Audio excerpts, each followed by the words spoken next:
Assalamualaikum warahmatullahi wabarakatuh. Selamat pagi, selamat siang, atau selamat sore untuk anak-anakku sekalian. Pada kesempatan kali ini saya akan menyampaikan materi listrik statis. Tolong diperhatikan video pembelajaran ini, tolong dipahami dan disimak dengan baik agar kalian tidak gagal paham. Listrik statik atau elektrostatik membahas muatan-muatan yang berada dalam keadaan diam atau statis. Sifat-sifat muatan listrik. 1. Muatan listrik digolongkan menjadi dua jenis, yaitu muatan listrik positif dan muatan listrik negatif. 2. Muatan listrik yang sejenis akan saling tolak-menolak, dan muatan listrik yang tak sejenis tarik-menarik. Contoh interaksi muatan-muatan listrik. Ada 4 buah muatan A, B, C, dan D. A menarik B, A menolak C, C menarik D, dan D bermuatan positif. Tentukan jenis muatan-muatan lainnya. Jawabnya, C menarik D berarti C berlawanan jenis dengan D. Karena D bermuatan positif, maka C bermuatan negatif. A menolak C berarti A sejenis dengan C. Karena C bermuatan negatif, maka tentu A bermuatan negatif. A menarik B berarti A berlawanan jenis dengan B. Karena A bermuatan negatif, maka tentu B bermuatan positif. Formulasi hukum Coulomb. Besar gaya tarik atau gaya tolak antara dua muatan listrik sebanding dengan muatan-muatannya dan berbanding terbalik dengan kuadrat jarak antara kedua muatan. Secara matematis, hukum Coulomb dinyatakan sebagai berikut. F sama dengan K, Q1, Q2 dibagi R kuadrat, di mana F sama dengan gaya tolak atau gaya tarik antara kedua muatan, satuannya Newton. K sama dengan tetapan atau konstanta, sama dengan 9 kali 10 pangkat 9 Newton meter persegi per kolom kuadrat. Untuk benda yang berada di dalam medium vakum atau udara, di mana K sama dengan 1/4 pi epsilon 0 dan epsilon 0 sama dengan 8,85 kali 10 pangkat min 12 kolom kuadrat per Newton meter persegi. Q sama dengan besar muatan, satuannya kolom, di mana 1 mu kolom sama dengan 10 pangkat min 6 kolom dan 1 nano kolom sama dengan 10 pangkat min 9 kolom. R sama dengan jarak kedua muatan, satuannya meter. Menggambarkan vektor gaya Coulomb.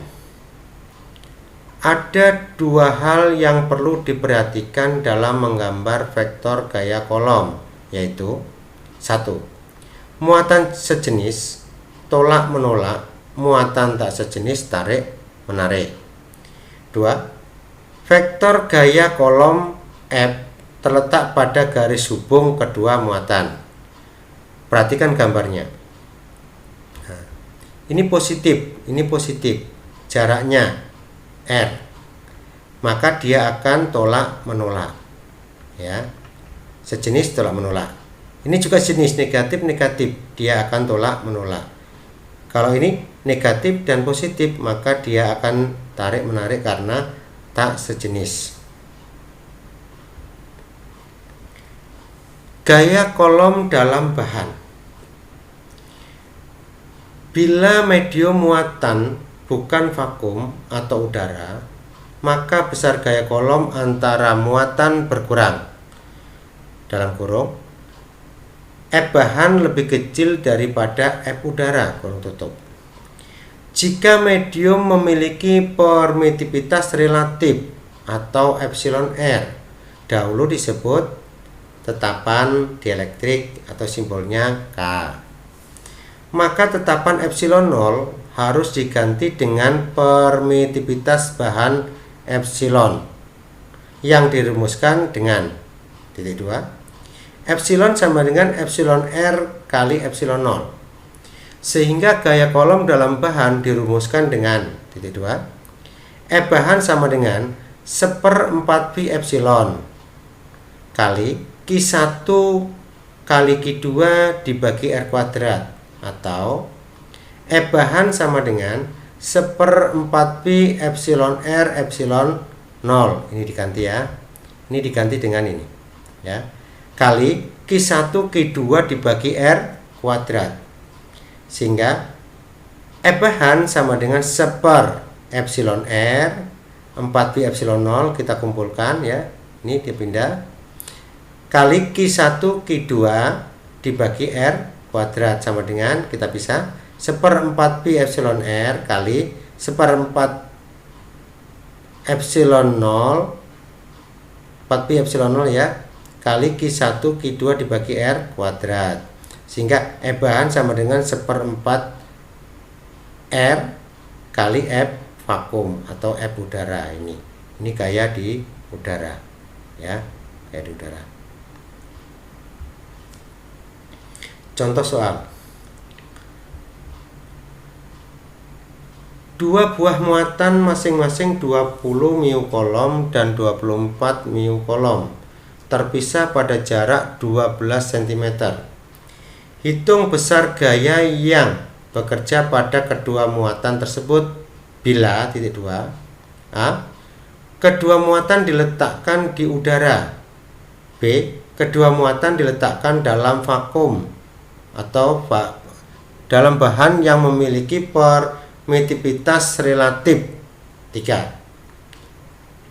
Diketahui Q1 sama dengan 20 mu kolom sama dengan 20 kali 10 pangkat min 6 kolom. Q2 sama dengan 20 mu kolom sama dengan 24 kali 10 pangkat min 6 kolom. R3 sama dengan 12 cm sama dengan 12 kali 10 pangkat min 2 meter. K sama dengan 9 kali 10 pangkat 9 Newton meter persegi per kolom kuadrat. Epsilon R atau permitivitas relatif sama dengan 3. Ditanya A. Gaya di udara. B. Gaya dalam bahan. Jawab ya, penyelesaiannya di udara.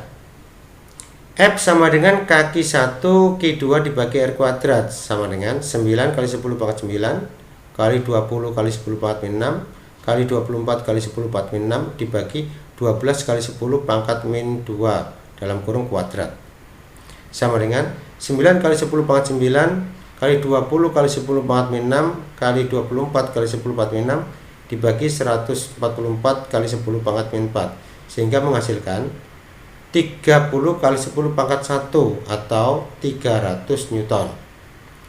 Di bahan F sama dengan 1 epsilon R kali F vakum sama dengan 1/3 kali 300 karena epsilon R nya 3 sama kali 300, maka hasilnya 100 Newton.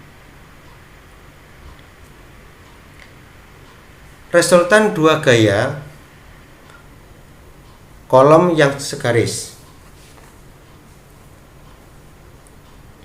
Sebuah partikel bermuatan plus 2 mu kolom diletakkan pada garis hubung di antara partikel-partikel bermuatan min 2 mu kolom dan min 4 mu kolom yang berjarak 0,2 meter. Yang berjarak 0,4 meter. Tentukan besar gaya pada partikel bermuatan plus 2 mu kolom jika diletakkan di tengah-tengah kedua partikel bermuatan negatif. Penyelesaiannya diketahui Q1 sama dengan min 2 mu kolom sama dengan min 2 kali 10 pangkat min 6 kolom. Q2 sama dengan min 4 mu kolom sama dengan min 4 kali 10 pangkat min 6 kolom. Q3 sama dengan 2 mu kolom dan 2 kali 10 pangkat min 6 kolom. K sama dengan 9 kali 10 pangkat 9 Newton meter persegi per kolom kuadrat. Ini gambarnya. Q3 positif, Q1 negatif, Q2 negatif. Maka Q1 dan Q3 akan terjadi tarik menarik karena muatan tidak sejenis ya. Kemudian Q3 sama Q2 ini muatannya juga berlainan, maka terjadi tarik menarik.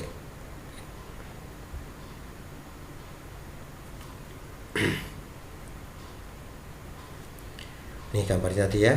Ini Q3. Ini gayanya F31, ini R31, ini nilainya 0,2, di sini juga 0,2 karena nilai keseluruhan jaraknya yaitu 0,4. Ditanyakan gaya F3 atau F yang berada di tengah-tengah antara Q1 dan Q2, maka ada kayak gini ya. Diketahui atau ditanyakan ini F ini tadi. Ditanyakan F sama dengan berapa jika R31 sama dengan R32. Masing-masing berjarak 0,2 meter ya. Jawabnya untuk R31 sama dengan R32 sama dengan A sama dengan 0,2 meter. Kenapa? Q1 dan Q2 jaraknya 4 meter. Yang tanyakan di tengah-tengah berarti dibagi 2. Arah ke kanan ditetapkan sebagai gaya positif, maka F sama dengan F32.